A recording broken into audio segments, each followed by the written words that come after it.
Chitrasen Tiwari mother Teresa school द्वारा चालू किए गए ऑनलाइन क्लास में सभी विद्यार्थियों का स्वागत करता हूँ। जैसे कि मैं कक्षा 9th और कक्षा 10th को नियमित रूप से संस्कृत अध्ययन करा रहा हूँ।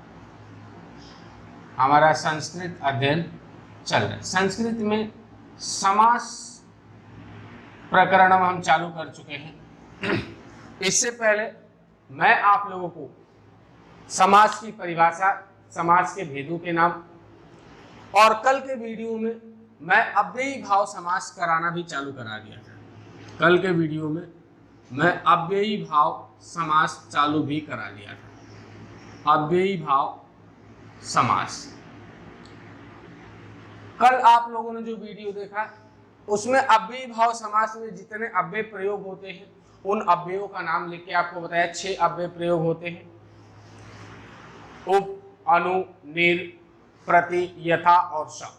इन अव्ययों के साथ जिन विभक्तियों का प्रयोग किया जाता है वो भी आपको लिख के बताया और उन अव्ययों का जो अर्थ निकलता है वो भी बताया और आपको बोला कि आप उन सभी को तैयार करोगे ताकि आज मैं उदाहरण करके बताऊंगा।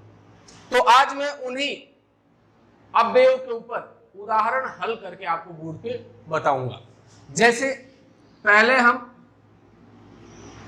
उप अव्यय लेते हैं। उप अव्यय लेते हैं। उप अव्यय से संबंधित उदाहरण आते हैं तो कैसे करेंगे? पहले उप अव्यय के साथ में आपको ध्यान होना चाहिए। उप अव्यय के साथ षष्ठी विभक्ति का हमें प्रयोग करना है। षष्ठी विभक्ति का क्या करना है? प्रयोग करना है। विभक्ति का प्रयोग करना है। ठीक है, कल आपको बताया हुआ था षष्ठी विभक्ति का प्रयोग करोगे उप अव्यय के साथ में। अब उप अव्यय का अर्थ क्या होता है ये भी बताया था। तो उप का अब अर्थ होता है समीप। क्या होता है? समीप, यानी पास में हो। उप अव्यय के साथ में षष्ठी विभक्ति का प्रयोग करते हैं और उप का अर्थ होता है समीपम। ध्यान रखें, समास विग्रह करते समय इन दो चीजों का विशेष प्रयोग होगा, षष्ठी विभक्ति और उप अव्यय का अर्थ। इन दो चीजों का समास विग्रह करते समय बार बार बता रहा हूं प्रयोग किया जाएगा। जैसे मैं आपको करके बता रहा हूं, बोर्ड पे ध्यान से देखिएगा और उदाहरण समझने का प्रयास कीजिएगा। जैसे पहला उदाहरण दे दिया जाए, उपनगरम। उपनगरम हमें ही दे दिया गया और कहा जाए कि उपनगरम शब्द का समास विग्रह करो। तो यहां पे ध्यान से देखिए तो ये उप क्या आ गया? यहां पे अव्यय पद आ गया। क्या आ गया? उप। उप क्या हो गया? अव्यय पद आ गया। अब इस उप अव्यय को यहां से हटा देंगे। क्या करेंगे? उप अव्यय को हटा देंगे। पहले अव्यय पद को हटाना होता है।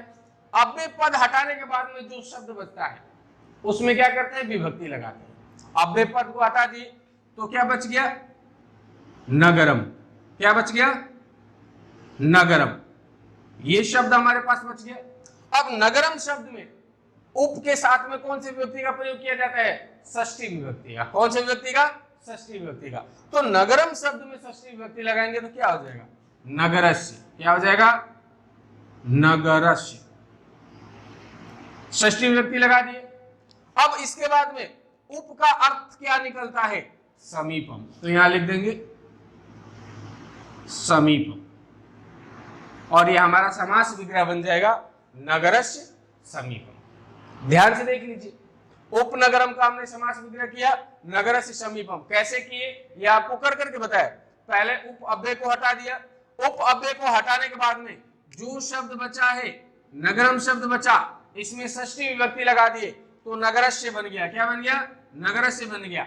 अब उसके बाद में षष्ठी विभक्ति लगाने के बाद उप अव्यय का जो अर्थ आता है वो हम यहाँ पे लिख दिए समीपम।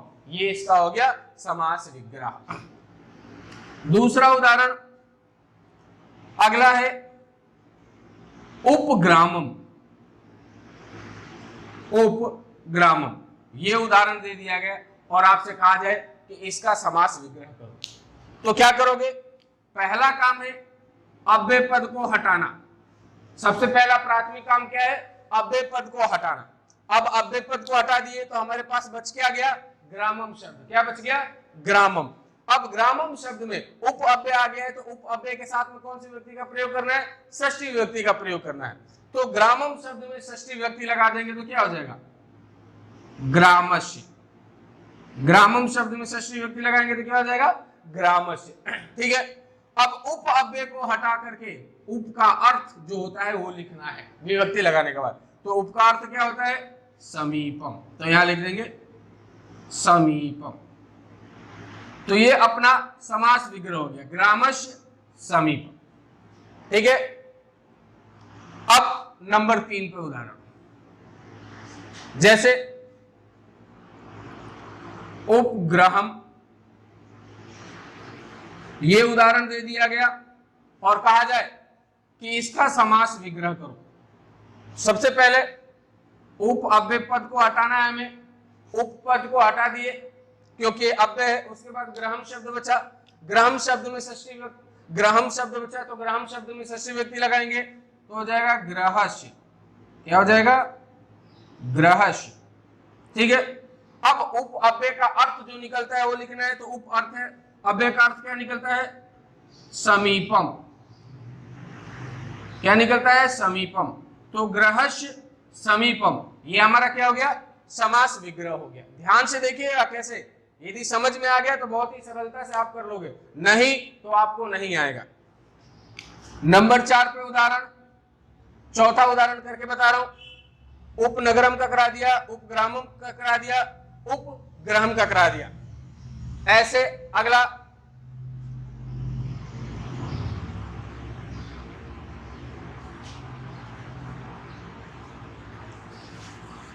आपको उप का 3 करा दिया। ठीक है, अब उसके बाद में दूसरा अव्यय चालू करते हैं।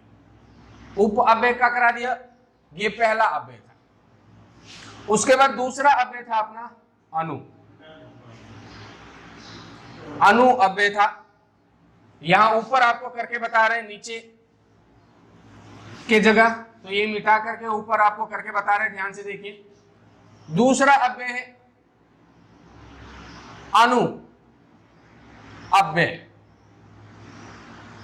इसके बारे में भी मैं लिख के बता रहा हूं, तो ध्यान से देखें। अनु अव्यय के साथ, अव्यय के साथ षष्ठी विभक्ति का प्रयोग किया जाता है। षष्ठी विभक्ति का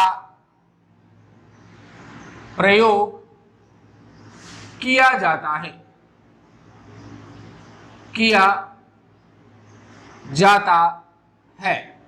यानी अनु अव्यय आ जाए तो उसके साथ में हम कौन सी विभक्ति का प्रयोग करेंगे, षष्ठी विभक्ति का। ठीक है, अनु का अर्थ क्या होता है, पश्चात या योग्यता, पश्चात या योग्यता, इन दो अर्थों में इसका प्रयोग किया जाता है। कल सारणी में बताया था, अनु अव्यय के साथ में षष्ठी विभक्ति का प्रयोग करते हैं।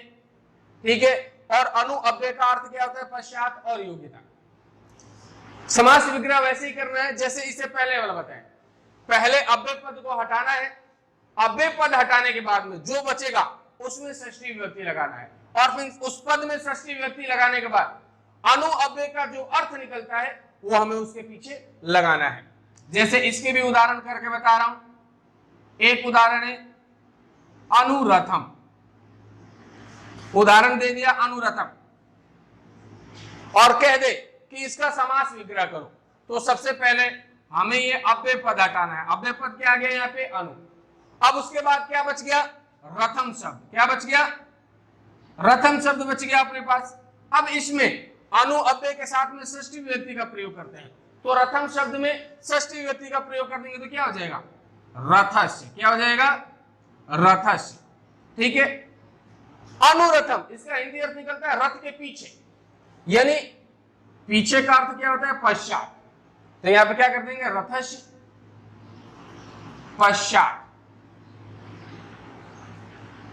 रथस्य पश्चात, ये इसका समास विग्रह हो गया। रथस्य पश्चात, ये इसका समास विग्रह हो गया। अब जैसे देखिए इसके दो अर्थ निकलते हैं, मैंने बताया कि पश्चात का भी निकलता है, योग्यता का भी निकलता है। तो पहले आपको पश्चात का करा देता हूं, फिर योग्यता का भी उदाहरण बता दूंगा कि योग्यता कहां पे प्रयोग करेंगे। अनुरथम हो गया। दूसरा है अनुग्रहम। अनुग्रहम, इसका कह दिया जाए समास विग्रह करने का। अनुअव्यय का प्रयोग किया गया है, तो अनुअव्यय को हटा देंगे, बच गया ग्रहम शब्द। ग्रहम शब्द में षष्ठी व्यक्ति लगाएंगे तो हो जाएगा ग्रहस्य। क्या हो जाएगा? ग्रहस्य। क्या हो जाएगा? ग्रहस्य। अब अनुअव्यय का अर्थ क्या निकलता है? पश्चात, यानी घर के पीछे। पश्चात अर्थ में इसका प्रयोग करेंगे, ये इसका हो जाएगा समास विग्रह। ग्रहस्य पश्चात, क्या हो गया? ग्रहस्य पश्चात। आपको इसके अर्थ में करा दिया, पश्चात यानी पीछे अर्थ में। दूसरा होता है योग्यता। योग्यता अर्थ में भी करा के बता रहा हूं कि योग्यता शब्द का प्रयोग कब करेंगे, यानी पीछे अर्थ जब निकलता हो, हिंदी अर्थ, उस शब्द का पीछे करना, पीछा करना निकलता हो तो पश्चात शब्द का प्रयोग करेंगे। योग्यता दर्शाया जा रहा हो तो वहां पे योग्यता शब्द का प्रयोग करेंगे। अब जैसे अनुरथम का हिंदी अर्थ क्या निकलता है? रथ के पीछे, तो पीछे के लिए योग्यता शब्द का प्रयोग नहीं कर सकते, ठीक है। अनुग्रहम का अर्थ क्या निकलता है? घर के पीछे, तो पीछे शब्द के लिए हम योग्यता शब्द का प्रयोग नहीं कर सकते, इसलिए यहाँ पे पश्चात शब्द की प्रयोग किए हैं। अब योग्यता वाले अनुरूपम। अनुरूपम, ये उदाहरण दे दिया गया। अब इसका अर्थ होता है रूप के अनुसार। रूप के अनुसार, तो यहां पे योग्यता शब्द का प्रयोग किया जाए क्योंकि इसका हिंदी अर्थ पीछे नहीं निकल रहा है, ठीक है। तो अनुअव्यय को हटा देंगे, अनुअव्यय को हटा दिए, बच गया रूपम, तो रूपस्य। क्या हो गया? रूपस्य। षष्ठी व्यक्ति लगा दिए, अनुअव्यय के योग में षष्ठी व्यक्ति का प्रयोग करना, षष्ठी व्यक्ति लगा दिए तो रूपस्य। अब अनुअव्यय का अर्थ यहाँ पे क्या निकलेगा? योग्यता। क्या निकलेगा? योग्यता, तो रूपस्य योग्यता, यहां पे लिख देंगे रूपस्य योग्यता। तो इस प्रकार से मैं आज आपको अव्ययी भाव के 6 अव्ययों में से 2 अव्यय के उदाहरण करके आराम से समझा के बताया हूं। और भी आप लोगों की किताब में जितने भी उदाहरण अव्ययी भाव समास के दिए हुए, जिस तरीके से मैं आपको समास विग्रह करने बताया उस तरीके से करने का प्रयास करें। विशेष ध्यान रखें कि शब्दों के शब्द रूप याद होने अनिवार्य है। यदि आपको शब्द रूप याद नहीं होंगे तो जैसे कि यहाँ पे रथम शब्द आ गया, रथम का षष्ठी विभक्ति रथस्य होता है, यह आपको कब पता चलेगा? जब आप शब्द रूप याद करोगे तभी। तो आज के लिए इतना ही, धन्यवाद।